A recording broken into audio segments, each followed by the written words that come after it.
उसने मेरे नाक में दम कर रखा है, इस चिलकती गर्मी ने मेरे नाक में दम कर रखा है। इस तरह के सेंटेंस बनाने में आपको भी प्रॉब्लम होती है क्या? आपको भी इस तरह के सेंटेंस को स्पोकन करने में प्रॉब्लम होती है? लेकिन आज से तुम्हारी प्रॉब्लम क्या होने वाली है? समाप्त होने वाली है। क्यों? क्योंकि आज से सम्राट इंग्लिश क्लासेस इन सब प्रॉब्लमों की जिम्मेदारी लेता है। आपको करना क्या है? सम्राट क्लासेस को, इंग्लिश क्लासेस को फॉलो करना है और वीडियो को, हर एक वीडियो को रेगुलरली वॉच करना है, क्योंकि आप जब तक सीखोगे नहीं तब तक आप बोल नहीं पाओगे। मैंने क्या कहा? उसने मेरी नाक में दम कर रखा है, उसके बच्चों ने नाक में दम कर रखा है, उसने के बच्चों ने मेरे नाक में दम कर रखा है, ने मेरे नाक में दम कर रखा है, मेरे नाक में दम कर रखा है। हमारे बॉस ने सबके नाक में दम कर रखा है, इस जुखाम ने नाक में दम कर रखा है। कैसे बनाएंगे? किस तरह इसको आसान करेंगे? सबसे पहले हम क्या रखेंगे? एक सब्जेक्ट लेंगे। स्ट्रक्चर हम हमेशा बताते हैं, आप लोगों को हमेशा कहते हैं कि सब कुछ अंग्रेजी किससे आसान बनेगी? स्ट्रक्चर से। तो हम स्ट्रक्चर सबसे पहले बनाएंगे। स्ट्रक्चर कैसे बनेगा? सब्जेक्ट, सब्जेक्ट के बाद हम क्या एक लेंगे? हैज, और एक या तो हैव लेंगे। सब्जेक्ट या है, इसके बाद क्या लेंगे? हेल्पिंग वर्ब में हैज या फिर हैव लेंगे। उसके बाद क्या लेंगे? गॉट। क्या लेंगे? Got up, got up. क्या लेंगे? Got up someone,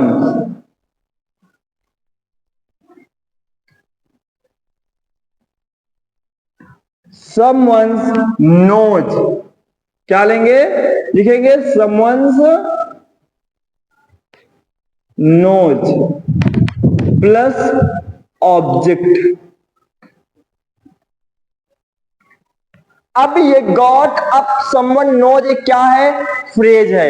got up someone knows क्या है? फ्रेज है। और उस फ्रेज को कहते हैं नाक में दम कर रखा है। क्या कहते हैं गाइस? नाक में दम कर रखा है। गॉट अप समवन्स नोज यानी नाक में दम कर रखा है। अब सब्जेक्ट हैज और हैव मैंने क्यों लिया? क्योंकि ये किसका है? प्रेजेंट परफेक्ट का। हमारे टेंस किसके हैं? प्रेजेंट परफेक्ट के। अगर यहां पर प्रेजेंट, सिंपल प्रेजेंट का होता तो गॉट की जगह क्या हो जाता? डिड हो जाता, क्योंकि गॉट की फर्स्ट फॉर्म क्या होती है? डिड, और सेकंड फॉर्म क्या होती है? गॉट, थर्ड फॉर्म क्या होती है? गॉट। यानी टेंस के अनुसार ये क्या होता रहेगा? चेंज होता रहेगा। क्या होता रहेगा? चेंज होता रहेगा। अभी मेरा प्रेजेंट परफेक्ट का है, तो उस प्रेजेंट परफेक्ट के साथ हमेशा हेल्पिंग वर्ब किसकी लेती है? हैज और हैव लेता है। इसीलिए subject has, have, got up, someone's nose plus object. अब ये समवन क्या है? जिसके बारे में हम बोलेंगे, जिसके बारे में हम बोलेंगे उसको हम कहां रखेंगे? समवन में। किस में रखेंगे? समवन में। जैसे उसने मेरी नाक में दम कर रखा है। अब ये कार्य कर रहा है, लेकिन किसको कह रहा है? मेरी। किसके? मेरे नाक में दम कर रखा है। उसके बच्चों ने मेरे नाक में दम कर रखा है। यहां क्या होगा? मेरे नाक में दम कर रखा है। यानी किसके संबंध किसके स्थान पे आएगा? मेरे स्थान पे। यानी हमारे बॉस ने सबके नाक में दम कर रखा है, तो बॉस किस पर कार्य कर रहा है? सब पर कार्य कर रहा है। तो यहां पर क्या आएगा? समवन्स। इस जुखाम ने मेरे नाक में दम कर रखा है, यहाँ समवन के स्थान पे क्या आ जाएगा? मेरे।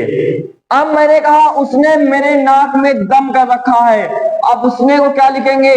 ही। क्या लिखेंगे? ही के साथ क्या लगेगा गाइस? हैज। ही के साथ क्या लगेगा? हैज। अब हैज क्योंकि प्रेजेंट परफेक्ट का है, टेंस किसका है? ये प्रेजेंट परफेक्ट का है। ही सी इट नेम किसके साथ? ही सी इट नेम के साथ हैज का यूज करते हैं। अगर ही सी इट नेम, और नेम कैसा होना चाहिए? सिंगुलर होना चाहिए, तो किसका यूज करते हैं? हैज का यूज करते हैं। आई वी यू दे के साथ आई वी यू दे तथा नेम मोर देन वन हो, उसके साथ हम क्या यूज करते हैं, हैव का यूज करते हैं। तो यहां क्या आया है, ही आया है, तो ही के साथ क्या लगेगा, हैज लगेगा।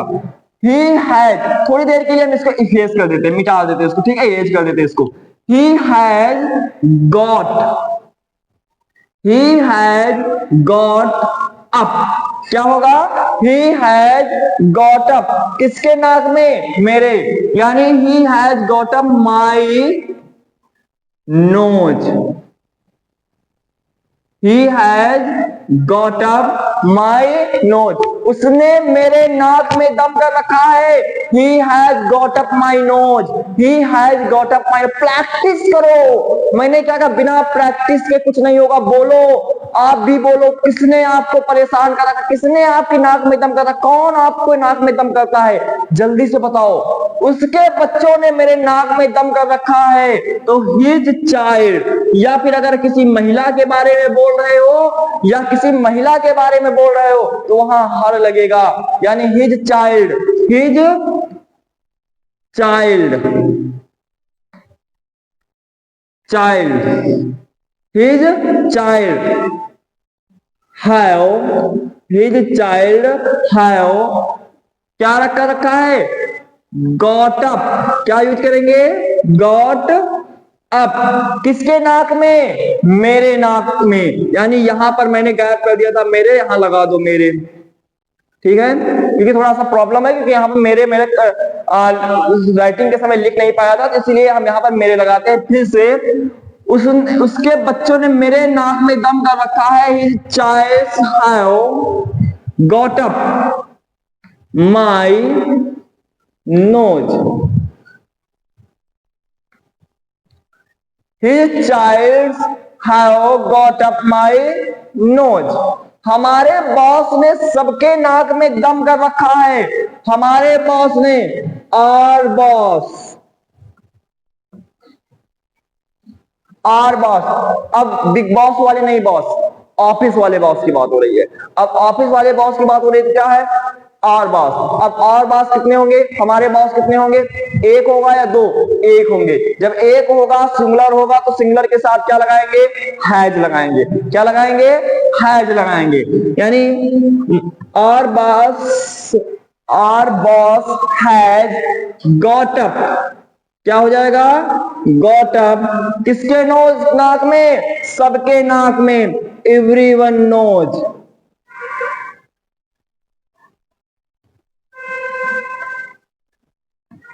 Everyone knows. मैंने क्या कहा, हमारे बॉस ने सबके नाक में दम कर रखा है। हमारे बॉस ने सबके नाक में दम कर रखा है। और boss has got up everyone nose, यानी हमारे बॉस ने सबके नाक में दम कर रखा है। अब आपके नाक में कौन दम कर रखा है, जल्दी बताओ, प्रैक्टिस करो, लिखो। जब तक लिखोगे नहीं तब तक आसान नहीं होगा। अगर अंग्रेजी को आसान करना चाहते हो, अंग्रेजी को एकदम हल्का बनाना चाहते हो, लाइटली लेना चाहते हो, आसानी से सीखना चाहते हो, तो सम्राट इंग्लिश क्लासेस को फॉलो करो, क्योंकि यहीं पर अंग्रेजी का असली क्या मिलेगा, रूट मिलेगा। असली मजा अंग्रेजी का क्या मिलेगा, सम्राट इंग्लिश क्लासेस में। स्पोकन हो या फिर किसी ग्रामर की तैयारी कर रहे हो, किसी भी एग्जाम की तैयारी कर रहे हो, सम्राट इंग्लिश क्लासेस को आपने फॉलो कर लिया, यानी सब कुछ आपके लिए क्या होता चला जाएगा, सब कुछ आसान होता चला जाएगा। मैंने कहा और boss has got up everyone nose, इस जुकाम ने मेरे नाक में दम कर रखा है। This cold has got up, क्या होगा, गॉट अप, किसके नाक में, मेरे नाक में, my nose. This cold has got up my nose, इस जुकाम ने मेरे नाक में दम कर रखा है। अब आपके लिए मैं कुछ सेंटेंस बोल रहा हूं, कमेंट बॉक्स में राइट करो, उसका रियल सेंटेंस क्या होगा, करेक्ट सेंटेंस क्या होगा। इस महंगाई ने मेरे नाक में दम कर रखा है। इस चिलकती गर्मी ने मेरे नाक में दम कर रखा है। जल्दी से राइट करो कमेंट्स बॉक्स में, क्योंकि आपका समझ लो होमवर्क है, आप होमवर्क है, आपकी प्रैक्टिस सेशन है। अब आप घर पे जाकर के अगर मम्मी कहे कुछ तो मम्मी से कहना, मम्मी तुम मेरे नाक में दम कर रखी हो। अब जल्दी से बताओ मम्मी से कैसे बोलोगे अंग्रेजी में? किस तरह से किताबों ने मेरे नाक में दम कर रखा है, टीचर्स ने मेरे नाक में दम कर रखा है। जल्दी से बताओ कैसे बनाओगे?